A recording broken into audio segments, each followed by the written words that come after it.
Good morning guys, మైసెల్ Sandeep Kumar Reddy from engineers competitive training academy. ఈరోజు నేను మీకు Indian army nursing assistant examination 14 అనేది చెప్పబోతున్నాను. So please go through 13th వరకు నేను ఆల్రెడీ చెప్పాను and I'm more to discuss అనమాట. So let us see without wasting time what exactly has been given in general knowledge. దీంట్లో మనం చూసినట్లయితే which is called as world parliament. World parliament దేన్ని అంటారంటే general assembly of United Nations. So United Nations general అసెంబ్లీనే మనము world parliament అని మనం తెలుసుకోవచ్చు అనమాట. గుర్తుంచుకోండి, they are very important questions. What is the tenure of judges of the international court of justice, ICJ. ఇక్కడ మామూలుగా ఎవరైతే జడ్జెస్ అనేది ఉంటారో ఇంటర్నేషనల్ కోర్ట్ ఆఫ్ జస్టిస్ అనేది హెడ్ క్వార్టర్స్ హేగ్లో ఉందన్నమాట.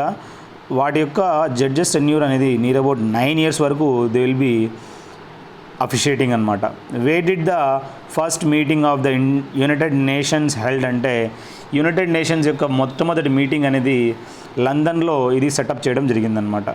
అదేవిధంగా ఏ కంట్రీని mother in law of Europe అంటారంటే డెన్మార్క్ నగరాన్ని ఈ విధంగా చూసినట్లయితే mother in law of Europe అని మనం తెలుసుకోవచ్చు.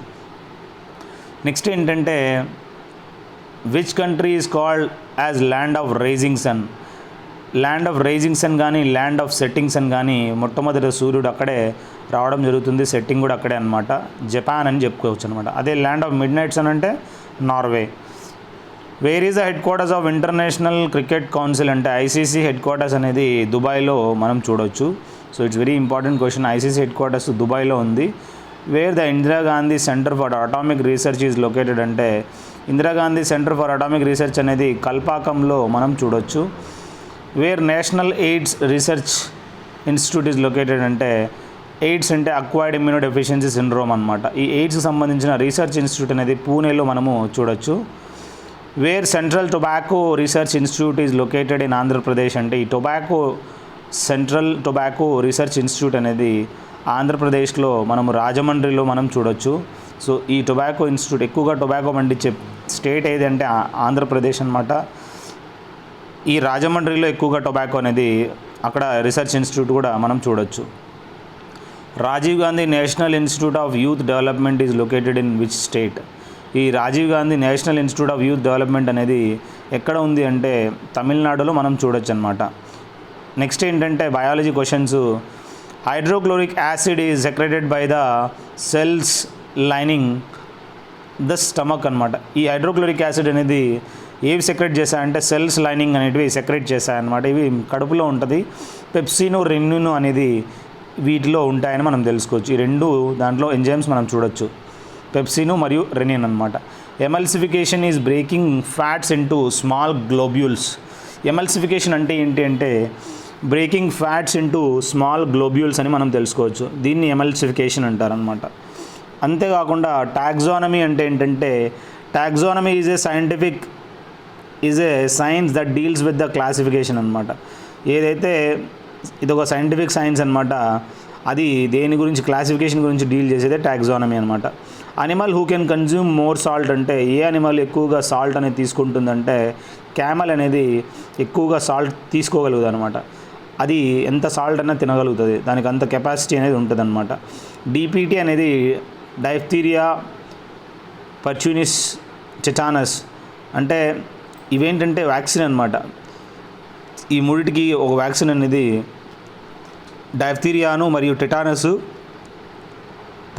పర్చ్యూసిస్ అని చెప్పి ఈ మూడు యొక్క డిసీజెస్ను ఫైట్ చేసే వ్యాక్సిన్ డిపిటీ వ్యాక్సిన్ అంటారనమాట. నెక్స్ట్ ఏంటంటే the disease that has been eradicated from the world. ఏ డిసీజ్ ఈ విధంగా వరల్డ్ నుంచి ఎరాడికేట్ చేయబడింది అంటే పర్మనెంట్గా అంటే స్మాల్ పాక్స్ అనమాట. ఈ స్మాల్ పాక్స్ అనేది ఈ విధంగా వాళ్ళకి లిమ్స్ అనేది కాళ్ళు అంటే అది పోలియో. స్మాల్ పాక్స్ అనేది ఈ విధంగా స్పాట్స్ అనేది రావడం జరుగుతుంది మొత్తం బాడీ అంతా. అది కంప్లీట్గా ఎరాడికేట్ అనేది చేయడం జరిగింది బై ఫైండింగ్ ద వ్యాక్సిన్ అనమాట. Blood is a one type of connective tissue. You should know what is blood అంటే is one type of connective టిష్యూగా మనం గుర్తుంచుకోవాలి. Hormone used as an oral contraceptive అనమాట. ఈ హార్మోన్ అనేది ఏ విధంగా యూజ్ చేస్తారంటే this is used as an oral కాంట్రసెప్టివ్గానే యూజ్ చేస్తారని తెలుసుకోవాలి. అదే ఏ హార్మోన్ రా అంటే ప్రొజెస్టెరాన్ అంటారు. ఈ ప్రొజెస్టెరాన్ అనేది ఈ విధంగా ఓరల్ కాంట్రసెప్టివ్గా యూజ్ చేస్తారు. ట్రాన్స్బౌండరీ పొల్యూషన్ లేదా యాసిడ్ రెయిన్ అనేది ఏ విధంగా రావడం జరుగుతుందంటే నైట్రోజన్ ఆక్సైడ్ మరియు సల్ఫర్ డయాక్సైడ్ వల్ల ఈ ట్రాన్స్బౌండరీ పొల్యూషన్ అనేది లేదా యాసిడ్ రెయిన్ అనేది ఫామ్ అవుతుంది. సో అలానే అడగచ్చు, ట్రాన్స్బౌండరీ పొల్యూషన్ అంటే ఏంటి, యాసిడ్ రెయిన్ అన్న ఏంటనే అడుగుతాడనమాట. సో ఎలా అయినా మీరు చేయడానికి ట్రై చేయండి. హార్న్బిల్ అనేది ఒక ఎండమిక్ స్పీసీస్ అనమాట. ఈ హార్న్బిల్ అనేది మనము ఒక పక్షి అనమాట. ఇది ఒక ఎండమిక్ స్పీసీస్గా మనం గుర్తుంచుకోవచ్చు, వెరీ రేర్ స్పీసీస్ అనమాట. నెక్స్ట్ ఏంటంటే photosynthesis involves conversion of solar energy into chemical energy అనమాట. ఈ ఫోటోసింథసిస్లో ఏమవుతుందంటే సూర్యుని నుంచి కెమికల్ ఎనర్జీ అంటే ఫ్రూట్స్ అనేది రావడం జరుగుతుంది. చెట్లు ఎగ్జాంపుల్ అని చెప్పుకోవచ్చు. ఈ విధంగా సోలార్ ఎనర్జీ తీసుకొని మనకి కెమికల్ ఫ్రూట్స్ అనేది ఇవ్వడం జరుగుతుందన్నమాట. The release of which of the following into ponds and wells helps in controlling mosquitoes. ఈ విధంగా మస్కిటోస్ని కంట్రోల్ చేయాలంటే ఏవి ఈ విధంగా రిలీజ్ చేయడం వల్ల పాండ్స్లలోకి లేదా వెల్స్లలోకి మనకి మస్కిటోస్ కంట్రోల్ చేసి అంటే గాంబూజియా ఫిష్ అనేది మనము వదలడం వల్ల ఆ మొత్తం గాంబూజియా ఫిష్ ఏం చేస్తాయంటే ఆ దోమలు పెట్టిన గుడ్లన్నీ తినేయడం స్టార్ట్ చేస్తాయన్నమాట. సో ఈ గాంబూజియా ఫిష్ అంతా ఇంపార్టెంట్ అని మనం తెలుసుకోవచ్చు. The structure which helps in the nutrition of the embryo is అంటే ఈ ఎంబ్రియో అనేది చూసినట్లయితే ఏ స్ట్రక్చర్ ఈ విధంగా హెల్ప్ చేస్తుంది అంటే న్యూట్రిషన్ ఆఫ్ ద ఎంబ్రియో అంటే యోక్ శాక్ అని చెప్పుకోవచ్చు అనమాట. ఈ యోక్ శాక్ అనేది మనము ఈ ఎంబ్రియోలో మనకి చూసినట్లయితే హెల్ప్ చేస్తుంది గ్రోత్కి. కాంగ్లోబేట్ గ్లాండ్ అనేది is a leaf like structure found in male cockroach. ఈ కాంగ్లోబేట్ గ్లాండ్ అనేది ఒక ఆకులాగా ఒక స్ట్రక్చర్ ఉంటుందన్నమాట. ఎక్కడ మనం చూడొచ్చు అంటే మేల్ కాక్రోచెస్లో మనం చూడొచ్చు అనమాట. The process through which excess of light energy is dissipated in photosynthesis is known as అంటే క్వెంచింగ్ అనమాట. క్వెంచింగ్ ఏంటంటే ప్రాసెస్, దీంట్లో ఏంటంటే ఎక్సెస్ ఆఫ్ లైట్ ఎనర్జీ అనేది దీంట్లో ట్రాన్స్ఫర్ చేయగలుగుతాం అనమాట. సో ఫోటోసింథసిస్ త్రూ అనమాట. సో అదేంటంటే క్వెంచింగ్ అని చెప్పుకోవచ్చు అనమాట. నెక్స్ట్ ఏంటంటే కెమిస్ట్రీలో ఏరోజాల్ అనేది is a suspended solid particle in air అని చెప్పుకోవచ్చు అనమాట. ఇది సస్పెండెడ్ సాలిడ్ పార్టికల్ ఎయిర్లో అని గుర్తుంచుకోండి. ఎలక్ట్రిక్ ఫ్యూజ్ అనేది ఒక అల్లాయ్ అనమాట. వీటి యొక్క అల్లాయ్ అంటే టిన్ను మరియు లెడ్ అని మనం తెలుసుకోవచ్చు అనమాట. ఎలక్ట్రిక్ ఫ్యూజ్, ఓకే, టిన్ను మరియు లెడ్ అని మనం గుర్తుంచుకోండి. ఎలక్ట్రిక్ ఫ్యూజ్ అనేది వీటి యొక్క మిశ్రమం అనమాట. The chemical used for cloud seeding for artificial rains అంటే ఏ కెమికల్ ఈ విధంగా cloud seeding for artificial in rain use చేస్తారంటే సిల్వర్ అయోడైడ్ అంటారనమాట. ఏజీ సిల్వర్ అయోడైడ్ అని చెప్పి మనం తెలుసుకో. ఇది ఒక కెమికల్ క్లౌడ్ సీడింగ్కి ఫర్ ఆర్టిఫిషియల్ రెయిన్స్కి యూజ్ చేస్తారనమాట. కార్బన్ డైఆక్సైడ్ అనేది greenhouse gas is a following is a greenhouse gas అంటే కార్బన్ డైఆక్సైడ్ అనేది ఒక గ్రీన్ హౌస్ గ్యాస్గా మనం గుర్తుంచుకోవాలి. Hard water and soft water can be distinguished by using. ఈ హార్డ్ వాటర్ కానీ సాఫ్ట్ వాటర్ కానీ ఎలా మనము డిస్టింగ్విష్ చేయొచ్చు అంటే బై యూజింగ్ డిటర్జెంట్ అని మనం తెలుసుకోవచ్చు. Ferrous sulphate is used in water treatment. ఈ ఫెర్రస్ సల్ఫేట్ అనేది ఈజ్ యూజ్డ్ ఇన్ వాటర్ ట్రీట్మెంట్లో మనము యూజ్ చేస్తారని తెలుసుకోవచ్చు అనమాట. ఇదే కోయాగులెంట్ ఎయిడ్ అనమాట. యాజ్ ఏ కోయాగులెంట్ ఎయిడ్గా దీంట్లో యూజ్ చేస్తారన్నమాట ఫెర్రస్ సల్ఫేట్ వాటర్ ట్రీట్మెంట్లో. నెక్స్ట్ ఏంటంటే rust of iron is an electrochemical change అనమాట. ఇప్పుడు మామూలుగా ఐరన్ రస్టింగ్ అనేది జరుగుతుంది కదా, ఈ ఐరన్ రస్టింగ్ అనేది ఒక ఎలక్ట్రోకెమికల్ చేంజ్గా గుర్తుంచుకోవాలి. అదేంటంటే దీంట్లో ఐరన్ రస్ట్ అయినప్పుడు వెయిట్ అనేది పెరుగుతుంది. సో Fe2O3 అని మనం గుర్తుంచుకోండి దాని యొక్క formula. The polymer obtained by condensation of hexamethylene diamine and adipic is అంటే నైలాన్ 66 అనే పాలిమరు ఈ విధంగా మనము కండెన్సేషన్ చేయడం వల్ల హెక్సామీథైలిన్ డైమిన్ అండ్ అడిపిక్ అని చెప్పుకోవచ్చు అనమాట. ఇది ప్రొడ్యూస్ అవుతుందన్నమాట నైలాన్ 66 అనేది. The hottest part of the gas flame is known as అంటే ఈ గ్యాస్ ఫ్లేమ్ యొక్క హాటెస్ట్ పార్ట్ని ఏమంటారంటే ల్యూమినస్ జోన్ అంటారు. ఆ హాటెస్ట్ పార్ట్ వల్లే మనకి బర్న్ అనేది జరుగుతుందన్నమాట. Brass gets discoloured in air due to constant exposure in presence of hydrogen sulphide అనమాట. ఈ బ్రాస్ అనేది దానికి కలర్ అనేది పోతుందన్నమాట ఎయిర్లో అలాగే ఉంచడం వల్ల. ఎందుకంటే హైడ్రోజన్ సల్ఫైడ్ అనేది ఉండడం వల్ల ఈ బ్రాస్ అనేది కలర్ కొద్దిగా దాంట్లో షేడ్ కావడం స్టార్ట్ అవుతుందన్నమాట. హైడ్రోజన్ సల్ఫైడ్ ఉంటుంది కాబట్టి. Ethanol containing 5% water is known as rectified spirit. ఏ ఇథనాల్లో అయితే 5% వాటర్ ఉంటుందో దాన్ని రెక్టిఫైడ్ స్పిరిట్ అంటారు. అంత తక్కువ పర్సెంటేజ్ వాటర్ ఉంటేనే అది రెక్టిఫైడ్ స్పిరిట్గా మనం గుర్తుంచుకోవాలి. Stains of rust and clothes can be removed by oxalic acid. తుప్పు ఏదన్నా పట్టిన ఆ స్టెయిన్స్ అనేది, ఆ మరకలు అనేది బట్టల మీద మనము పడ్డాయంటే అవి తొందరగా పోవు. కానీ ఆక్సాలిక్ యాసిడ్ వేయడం వల్ల ఏమవుతుందంటే ఆ స్టెయిన్స్ అనేది కాస్త వెళ్ళిపోతాయి అన్నమాట. The antiseptic compound present in Dettol, A compound దాని యాంటీసెప్టిక్ నేచరు ఈ విధంగా డెటాల్లో మనం చూడొచ్చు అంటే ఎన్లోరోగ్జైలినోల్ అని చెప్పి, ఈ ఎన్లోరోగ్జైలినోల్ అనేది దాంట్లో ఉంటుందని మనం గుర్తుంచుకోవాలి. Acid rain is caused by sulphur dioxide, nitrogen dioxide. ఈ యాసిడ్ రెయిన్ అనేది సల్ఫర్ డయాక్సైడ్ మరియు నైట్రోజన్ డయాక్సైడ్ యొక్క మిశ్రమమే, వాటి యొక్క రియాక్షన్ అనేది జరిగి యాసిడ్ రెయిన్ అనేది పడుతుందన్నమాట. Helium is used to dilute oxygen in the gas cylinders used by divers. ఇక్కడ మనము హీలియం అనేది యూజ్ చేస్తారు. ఈ dilute oxygen is use to dilute oxygen in the gas cylinder used by divers. అది use చేయడం వల్ల ఏమవుతుందంటే ఆక్సిజన్ కాస్త డైల్యూట్ చేసేసి దాంట్లో మనకి హెల్ప్ చేస్తుందన్నమాట. డైవర్స్ ఎవరైతే ఉంటారో నీళ్ళల్లో వెళ్తారో సిలిండర్స్ వేసుకునే వాళ్ళకి use అవుతాయన్నమాట. A, B, C can do a piece of work 6, 12, 24 days respectively. They all together will complete the work in అంటే 6, 12, 24 రోజులు.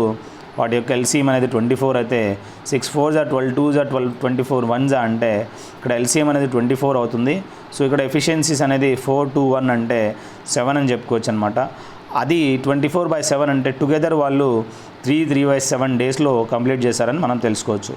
If each edge of cube is increased by 50%, the percentage increase in surface area అంటే ఇక్కడ 50% అంటే 1/2 అంటే 2 కాస్త 3 అయిపోతుంది అనమాట.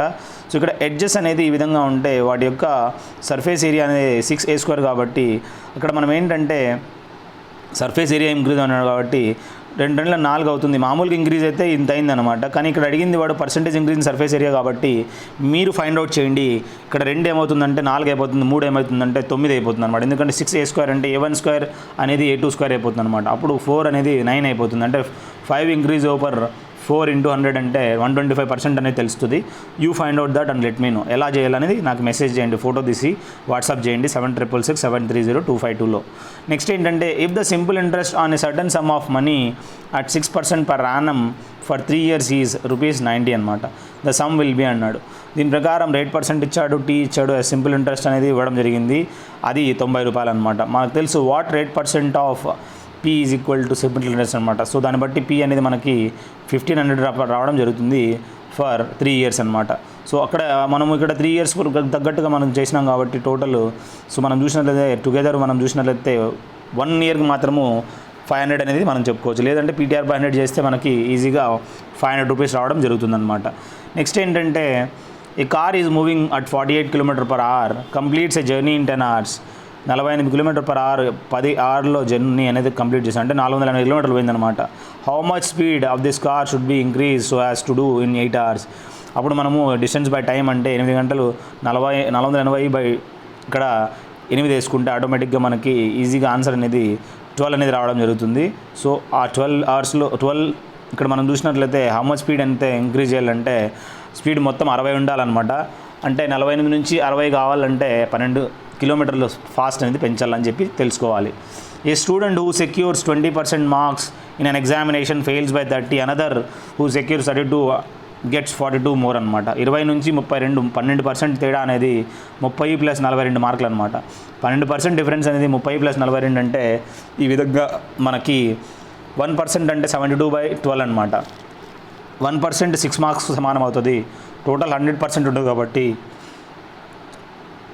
600 marks అని మనం తెలుసుకోవచ్చు అనమాట. సో నెక్స్ట్ ఏంటంటే ఫిజిక్స్లో మనం చూసినట్లయితే ఈ device for measuring temperature at distance is called అంటే ఏదైనా డిస్టెన్స్లో నుంచి మనం ఒక డివైస్ ఏవి డివైస్ యూజ్ చేస్తారు ఇట్లా టెంపరేచర్ మెజర్ చేయడానికి అంటే రేడియేషన్ పైరోమీటర్ అనమాట.